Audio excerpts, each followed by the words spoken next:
नमस्कार दोस्तों, स्वागत है आपका हमारे YouTube चैनल बायो गुरु पर। आज हम क्लास 12 बायोलॉजी चैप्टर 9 जिसका नाम है एंजाइम का पार्ट 4 शुरू करें। तो चलिए वीडियो शुरू करते हैं। उससे पहले यदि आपने हमारा चैनल सब्सक्राइब नहीं किया तो सब्सक्राइब कीजिए हमारे चैनल को और बेल आइकन को भी दबा दीजिए। तो पिछले वीडियोज में हमने पढ़ लिया था कि एंजाइम के विशिष्ट गुण क्या होते हैं, एंजाइम को कौन कौन से कारक प्रभावित करते हैं। आज हम पढ़ेंगे एंजाइम की क्रियाविधि, मतलब एंजाइम जो होता है वो किस प्रकार कार्य करता है, कि एंजाइम होते हैं वो क्रियाधर को उत्पाद में बदल देते हैं। आज हम जानेंगे कि एंजाइम क्रियाधर को उत्पाद में किस प्रकार बदलते हैं। तो एंजाइम की क्रियाविधि को समझने के लिए दो बिंदु हैं। पहले हम उन दो बिंदुओं को समझ लेते हैं। पहला बिंदु है एंजाइम क्रियाधार जटिल का निर्माण। टॉपिक है एंजाइम क्रियाधार जटिल का निर्माण। ये है एंजाइम की क्रियाविधि को जानने के लिए एक टॉपिक बिंदु है।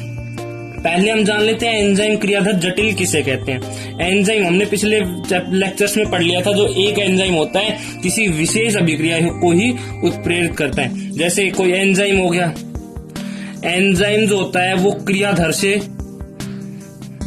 अभिक्रिया करता है और उस अभिक्रिया को उत्प्रेरित करता है और क्या बनाता है। एंजाइम तो ऐसे कैसे रह जाता है और क्रियाधर को उत्पाद में बदल देता है। तो इसके बीच में कैसे बदलता है, इसके लिए कुछ सिद्धांत दिए गए। एंजाइम क्रियाधर जटिल का निर्माण होता है। कुछ सिद्धांतों में बताया गया था कि जो एंजाइम होता है वो क्रियाधर से क्रिया करके एंजाइम क्रियाधर जटिल का निर्माण करता है। एंजाइम क्रियाधर जटिल क्या होती है, एक अस्थायी यौगिक होता है जिसमें एंजाइम और क्रियाधर, जब क्रियाधर और एंजाइम के मध्य बंध बनता है तो एक यौगिक बनता है, वो अस्थायी होता है। उसे क्या कहते हैं, एंजाइम क्रियाधर जटिल या फिर एंजाइम सब्सट्रेट कॉम्प्लेक्स। इसे एंजाइम क्रियाधर जटिल, एंजाइम क्रियाधर संकुल भी कह सकते हैं।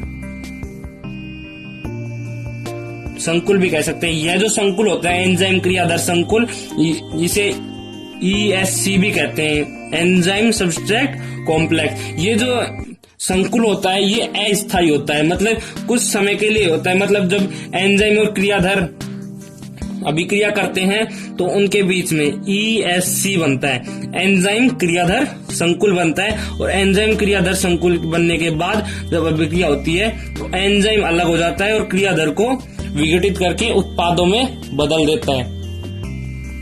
इसे हम डायग्राम के रूप में समझे तो ये हो गया एंजाइम।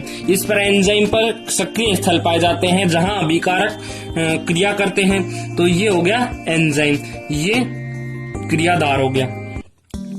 अब एंजाइम और क्रियाधार जब अभिक्रिया करते हैं तो क्या किसका निर्माण होता है, ESC का। ये हो गया ESC। इसे ही हम एंजाइम क्रियाधर जटिल कहते हैं या फिर एंजाइम क्रियाधर संकुल कहते हैं। अब ये एंजाइम क्रियाधर संकुल होता है, ये अस्थायी होता है, मतलब कुछ समय के लिए होता है। बाद में ये एंजाइम पृथक हो जाता है और अभिकारक जो होते हैं वो उत्पादों में बदल जाते हैं। इनके मध्य जो है एंजाइम और क्रियाधर के मध्य बंध पाए जाते हैं। ये मतलब क्रियाधर जो होता है वो एंजाइम से बंध से जुड़ा होता है। फिर बाद में एंजाइम जो होता है वो अभिकारक को उत्पादों में बदल देता है और एंजाइम जो होते हैं वो वापस से अपनी उसी अवस्था में आ जाते हैं और दूसरे अभिकारक से जुड़ जाते हैं और दूसरे ESC का निर्माण कर लेते हैं, मतलब एंजाइम क्रियाधर संकुल का निर्माण कर लेते हैं। अब ये पहला तरीका हो गया कि एंजाइम किस प्रकार क्रिया करते हैं, मतलब एंजाइम क्रिया किस प्रकार करते हैं क्रियाधारों पर। तो ये पहला तरीका हो गया एंजाइम क्रियाधर जटिल का निर्माण। पहले एंजाइम और क्रियाधर जो होते हैं वो जुड़ जाते हैं और एंजाइम क्रियाधर संकुल का निर्माण कर लेते हैं। उसके बाद एंजाइम अलग हो जाता है और अभिकारक जो होते हैं उत्पाद में बदल जाते हैं। तो एक तो तरीका हो गया कि एक तरीका ये हो गया कि एंजाइम जो है वो अभिकारक पर किस प्रकार से क्रिया करते हैं। इस बिंदु के लिए इस बिंदु को समझाने के लिए दो सिद्धांत दिए गए थे। पहला तालाकुंजी सिद्धांत और दूसरा प्रेरित आसंजन सिद्धांत। अब उन्हें पहले देखेंगे, फिर इसके बाद में एंजाइम की क्रियाविधि का जो अगला बिंदु है सक्रियण ऊर्जा में कमी, उसको देखेंगे। पहला सिद्धांत है तालाकुंजी सिद्धांत। ये किसने प्रतिपादित किया था, एमिल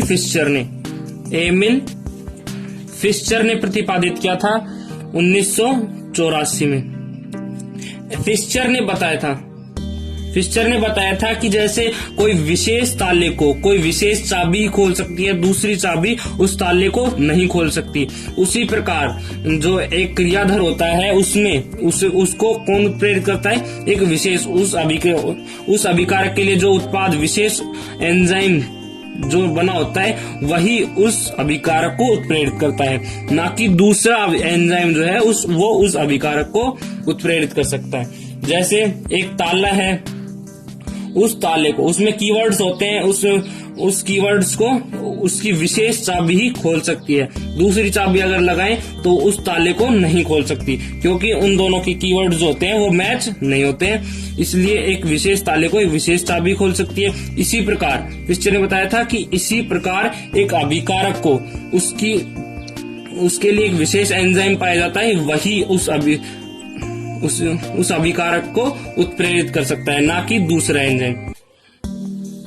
जैसे हम डायग्राम से समझे तो ये एक एंजाइम हो गया, ये एक एंजाइम है। अब इस एंजाइम में इसके जो सक्रिय स्थल होते हैं उसी हिसाब से अगर दूसरा उसका जो क्रियाधर है वो हो तो ही इसमें फिट हो सकता है, अन्यथा नहीं हो सकता। जैसे ये सबस्ट्रैक्ट हो गया। अब इस एंजाइम जो सक्रिय स्थल पाए जाते हैं वो सक्रिय स्थल की बनावट इसी प्रकार की होती है कि उसका जो अभिकारक है वो ही उसमें लग सकता है। जैसे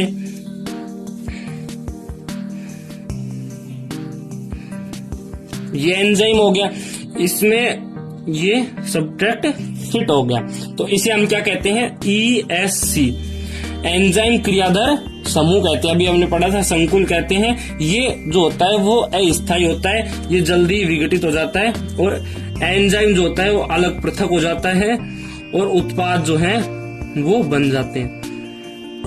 इस प्रकार ताला कुंजी सिद्धांत में बताया गया था, जैसे एक विशेष ताले को एक विशेष चाबी ही खोल सकती है, उसी प्रकार एक विशेष अभिकारक के लिए एक विशेष एंजाइम पाया जाता है, वही एंजाइम उस अभिक्रिया को उत्प्रेरित कर सकता है। दूसरे एंजाइम जो है वो उसमें उत्प्रेरित नहीं कर सकते। क्यों नहीं कर सकते?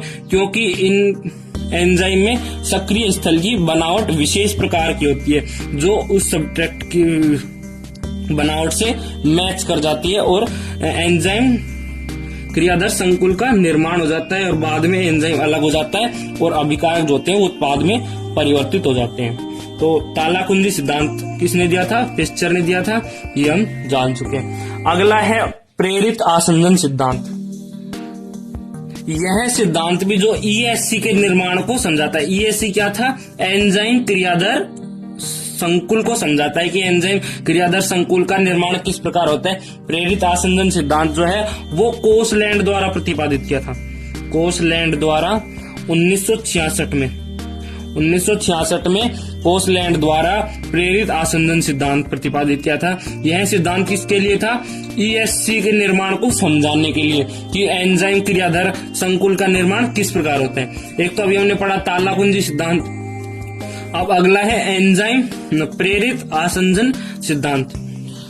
इस सिद्धांत में बताया गया था कि जो एंजाइम क्रियाधर संकुल होते हैं उनका निर्माण किस प्रकार होता है। कोसलैंड ने बताया था कि जो प्रेरित आसंजन सिद्धांत में क्या बताया था कि जो एंजाइम होते हैं, जैसे एंजाइम है ये, इनके जो सक्रिय स्थल होते हैं हमने पढ़ा था जो विशेष आकार के होते हैं। इन्होंने बताया था कि जो एंजाइम होते हैं उनके सक्रिय स्थल दृढ़ नहीं होते, मतलब एकदम फिक्स नहीं होते,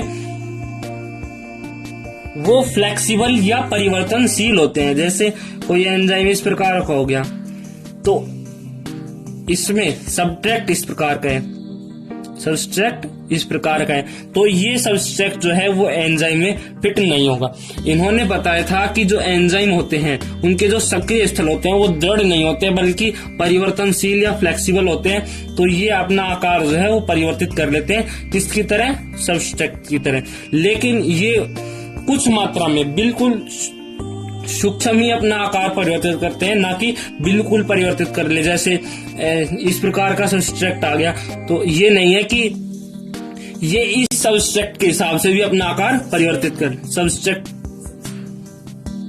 ये एंजाइम्स होते हैं, ये इस सबस्ट्रेट के हिसाब से अपना आकार परिवर्तित नहीं कर सकते, बल्कि कुछ मात्रा में ही ये अपना आकार परिवर्तित कर लेते हैं। तो ये अपना आकार परिवर्तित नहीं करते, जो इसके समान बिल्कुल थोड़े सूक्ष्म मात्रा में इसके समान होता है, तो ये अपना आकार परिवर्तित कर लेते हैं, अपना आकार परिवर्तित कर लेते हैं। और अब आकार परिवर्तित कर लिया तो इसमें जो है सबस्ट्रेट ये फिट हो जाता है, तो ESC का निर्माण हो जाता है। प्रेरित आसंजन सिद्धांत और ताला कुंजी सिद्धांत किसके लिए था? एंजाइम क्रियाधर जटिल के निर्माण को समझाने के लिए। तो प्रेरित आसंजन सिद्धांत में बताया था कि जो एंजाइम होते हैं उनके सक्रिय स्थल दृढ़ नहीं होते हैं, वो परिवर्तनशील होते हैं, फ्लेक्सिबल होते हैं। तो ESC का निर्माण हो जाता है, उसके बाद में एंजाइम अपनी पुनरावस्था में आ जाते हैं, बिल्कुल इसी शेप में। इसी शेप में आने के बाद जो अभिकारक हैं वो उत्पाद में बदल जाते हैं। तो ये जो प्रेरित आसंजन सिद्धांत है ये सर्वमान्य सिद्धांत है, जबकि ये जो ताला कुंजी सिद्धांत है ये पुराना है, इसलिए हमारे सिलेबस में दिया हुआ है। जबकि प्रेरित आसंजन सिद्धांत में बताया था कि ESC का निर्माण किस प्रकार होता है, ये जो है वो सर्वमान्य सिद्धांत है, प्रेरित आसंजन सिद्धांत। तो ये हमारा पहला टॉपिक पूरा हो गया, किसका? एंजाइम की क्रियाविधि का। एंजाइम क्रिया जो ESC का निर्माण किस प्रकार होता है, ये हमारा टॉपिक पूरा हो गया। अगला है सक्रियण ऊर्जा में कमी। एंजाइम की क्रियाविधि को समझने के लिए अगला बिंदु है सक्रियण ऊर्जा में कमी। इसको जानने से पहले हम सक्रियण ऊर्जा के बारे में जान लेते हैं कि जो सक्रियण ऊर्जा होती है इसे क्या कहते हैं। तो जो ऊष्माक्षेपीय अभिक्रियाएं होती हैं, ऊष्माक्षेपी, जिसमें ऊर्जा मुक्त होती है, ऐसी अभिक्रियाएं जिसमें ऊर्जा मुक्त होती है उसे हम क्या कहते हैं? ऊष्माक्षेपी। ऊष्माक्षेपी अभिक्रियाओं को आरंभ होने के लिए कुछ ऊर्जा की आवश्यकता होती है, कुछ ऊर्जा की आवश्यकता होती है। आरंभ होने के लिए कुछ ऊर्जा की आवश्यकता होती है, उस ऊर्जा क्या कहते हैं? सक्रियण ऊर्जा। मतलब ऊष्माक्षेपी जो अभिक्रिया होती है उसमें ऊर्जा मुक्त होती है, और ऊष्माक्षेपी अभिक्रिया को प्रारंभ होने के लिए कुछ ऊर्जा की आवश्यकता होती है। मतलब जो ऊष्माक्षेपी अभिक्रिया को स्टार्ट होने के लिए पहले कुछ ऊष्मा दी जाती है और फिर वो ऊष्मा जो ऊर्जा होती है वो मुक्त करती है। तो उस ऊर्जा को क्या कहते हैं? जो आरंभ होने के लिए जो ऊर्जा दी जाती है उसे क्या कहते हैं? सक्रियण ऊर्जा। तो जो एंजाइम होते हैं उनका एक विशिष्ट गुण है कि एंजाइम जो होते हैं वो सक्रियण ऊर्जा को कम कर देते हैं। मतलब ऊष्माक्षेपी अभिक्रिया को स्टार्ट होने के लिए जो ऊर्जा दी जाती है, अगर एंजाइम उसमें मिला दिए जाए अभिक्रिया में, तो वो सक्रियण ऊर्जा कम होगी। क्यों कम होगी? क्योंकि एंजाइम जो होते हैं वो आकार में बड़े होते हैं। आकार में बड़े होने के कारण उन पर सक्रिय स्थल अधिक पाए जाते हैं। सक्रिय स्थल अधिक पाए जाएंगे और ऊष्मा, जब एंजाइम नहीं पाए जाएंगे तो जो अभिकारक के अणु हैं उन्हें ऊष्मा अधिक दी जाएगी। क्यों दी जाएगी? क्योंकि उनकी गतिज ऊर्जा बढ़ जाती है, और गतिज ऊर्जा बढ़ने के कारण वो आपस में क्रिया जल्दी करते हैं। और जब एंजाइम होगा, अगर अभिक्रिया में एंजाइम डाल दिया जाएगा तो उसमें कुछ मात्रा में ऊष्मा दी जाएगी, तो जो एंजाइम होते हैं वो सक्रिय हो जाते हैं, उनकी गतिज ऊर्जा जो होती है वो बढ़ जाती है। गतिज ऊर्जा बढ़ने के कारण ये जो होते हैं अभिकारक को जल्दी आकर्षित करते हैं, और जल्दी आकर्षित करेंगे और इनमें सक्रिय स्थल अधिक पाए जाएंगे। तो सक्रिय स्थल अधिक पाए जाने के कारण और गतिज ऊर्जा बढ़ जाने के कारण इन्हें सक्रियण ऊर्जा की आवश्यकता जो होती है वो कम होती है। तो ऊष्माक्षेपी अभिक्रिया में जब एंजाइम डाल दिया जाता है तो उसकी सक्रियण ऊर्जा, मतलब आरंभ करने के लिए जो ऊर्जा की आवश्यकता होती है वो कम होती है, सक्रियण ऊर्जा कम हो जाती है। इसे हम ग्राफ के माध्यम से समझे तो हम देख सकते हैं कि जब एंजाइम रहित जो सक्रियण ऊर्जा होगी उसका पीक उच्चतम होगा जब उस अभिक्रिया में एंजाइम मिला दिए जाएंगे। जैसे ये अभिक्रिया की ऊर्जा है, यह अभिक्रिया की ऊर्जा है। अगर इसमें एंजाइम नहीं मिलाएंगे तो इसकी सक्रियण ऊर्जा है वो अधिक होगी, सक्रियण ऊर्जा अधिक होगी, एंजाइम रहित सक्रियण ऊर्जा। इसे हम क्या कहते हैं? एंजाइम रहित सक्रियण ऊर्जा। क्योंकि यहाँ ये जो अभिकारक है उनकी ऊर्जा है उसमें इतनी ऊर्जा की बढ़ोतरी की तो उसमें सक्रियण ऊर्जा हो गई। सक्रियण ऊर्जा होने के बाद ये जो है वो उत्पाद में बदल जाते हैं और ऊर्जा मुक्त करते हैं। अगर उसमें एंजाइम मिला दिए जाए तो उनकी सक्रियण ऊर्जा जो होती है वो कम हो जाती है। तो आप देख सकते हैं कि ये एंजाइम युक्त सक्रियण ऊर्जा है और ये एंजाइम रहित सक्रियण ऊर्जा है। और जब एंजाइम किसी अभिक्रिया में, ऊष्माक्षेपीय अभिक्रिया में एंजाइम मिला दिए जाएंगे तो उसमें सक्रियण ऊर्जा की कमी हो जाएगी, जबकि जो मुक्त ऊष्मा है वो एंजाइम रहित सक्रियण ऊर्जा के बराबर रहेगी और अंत में उत्पाद प्राप्त हो जाएंगे।